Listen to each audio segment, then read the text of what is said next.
Hello guys! Hello Leo! Welcome dito sa aking channel, Kapalaran 888. Welcome Leo! This is general reading para sa lahat ng Leo for the next 15 days. So from May 1 hanggang May 15 of 2025 Leo.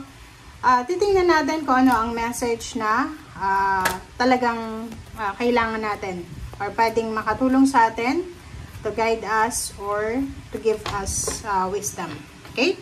First card, Leo, sorry.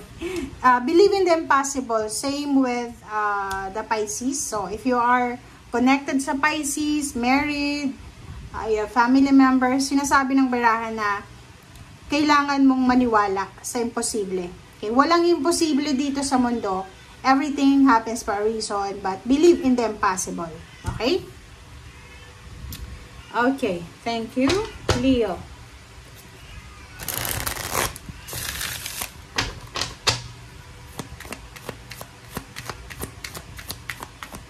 Okay, tingnan natin. Okay, second card natin is Warrior of Coins. Wow! Leo, congratulations sa'yo. Kasi kung makikita mo dito, yung Warrior of Coins is yung sobrang eagerness. Eagerness na talagang gustong-gusto ko to eh. Diba? Ang perang ito, meron siyang minamanifest. Meron siyang ina-affirm na certain amount of money. Or maybe position sa trabaho, or maybe company, or maybe bansa na gusto niyang puntahan. And nakikita ko sa'yo dito yung Warrior of Coins na to na sobra kang desidido. Diba? Sobrang motivated, determinado ka, na talagang gusto mong makuha to eh. Diba? So, nakikita ko yung sobrang motivation dito, confidence, and then excitement, lalo na sa pera. Okay? Pwedeng may ini-expect kali yung pera, is either may business kang ginagawa sa ngayon or posibleng meron kang kung ano man yan na ginagawa mo na posibleng magdadala ka or magdadala sa'yo ng financial success or financial abundance. Okay? Okay. Okay, Leo.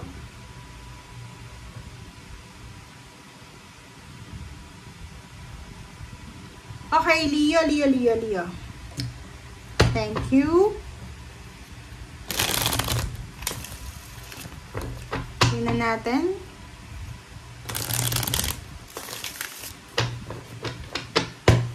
Leo. Ano ba ang message na para sa'yo?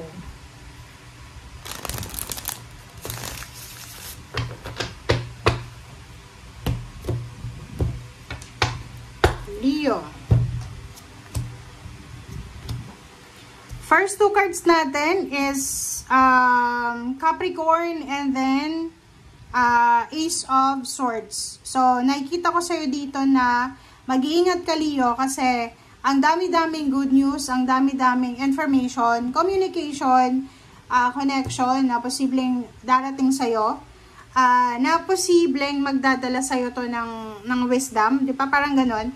O yung iba pwedeng magdala ng pera, ng relationship, ng connection. Pero mag-iingat ka.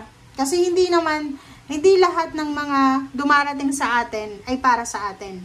Hindi lahat ng, kumbaga, balita na dumarating sa atin ay kailangan nating saluhin. Kailangan nating tanggapin. Yung offer din ganun eh. Like may mga offer sa atin na kailangan nating pag-isipan. Kailangan natin na i-double check, parang ganun. So, ganun din. Same din dito. Okay?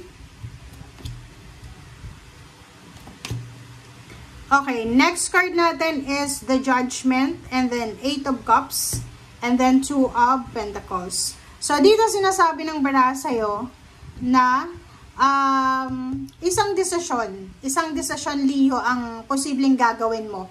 Wala nang question dito eh. Kasi nakikita ko sa'yo, ilang beses ka nang nagpo-procrastinate, ilang beses ka nang nagtatry na gawin kung ano yung gusto mong gawin sa buhay. But, it's because of financial needs or financial scarcity, poverty, hindi mo na itutuloy. So, dito sinasabi ng baraha sa'yo na kailangan mo, Leo, na lumabas sa comfort zone mo. Okay? Kung talagang gusto mong makuha yung financial balance or emotional balance na gusto mong mangyari sa buhay mo, kinakailangan mo daw na lumabas sa comfort zone mo. O ibig sabihin, yun nga, magtiwala ka sa sarili mo.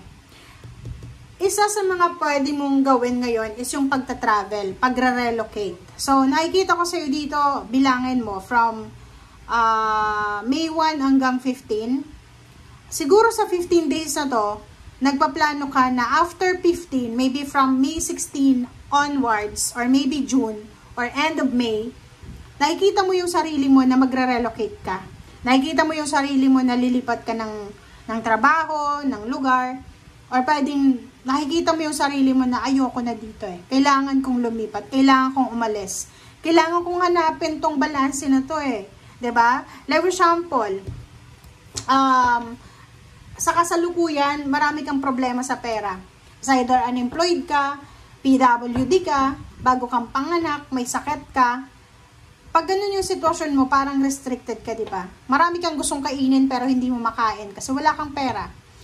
Relationship, gusto mong magpa-baby pero wala kang baby, di ba? Walang nagmamahal sa'yo na, may nagmamahal, family and friends, pero wala kang relationship eh. Di ba? Parang ganun. So, dito sa barahan to, sinasabi na maraming offers, maraming communication, maraming connection na posibleng papasok sa buhay mo, and kailangan mong magdesisyon ng tama, ng wise, kasi hindi lahat ng offer na binibigay sa'yo or hindi lahat ng papasok sa buhay mo ay para sa'yo. Minsan it's a test, minsan it's just a temptation, minsan it's just, alam mo na, okay? So, kinakailangan mong maging matalino, pag-isipan ng mabuti, and yung plano mong pag-relocate, yung plano mong pagta-travel para hanapin yung pera, nasa tamang direction ka doon.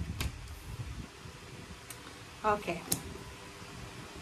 Okay, next card natin guys is 3 of Cups and 4 of Wands. 3 of Cups and 4 of Wands, sinasabi ng baraha sa'yo dito na Leo, may incoming celebration sa family. It's either graduation, it's either birthday celebration ng kapamilya, it's either, ano pa ba, a housewarming, house blessing, binyagan, fiesta, lahat ng klase ng celebration possible dito. So, nakikita natin dito, Leo, na from May 1 until 15, or maybe from the whole month of May until June, July, August, September, October, hanggang December, maraming rason para mag-celebrate ka with your family. Okay. Diba? Leo, tingnan mo to. Bibigyan ka ng pagkakataon ng universe na makapamili. So, sinasabi ng baraha sa'yo dito, Leo, na huwag kang mawala ng pag-asa. Believe in the impossible. Kasi, bibigyan ka ng choices, option.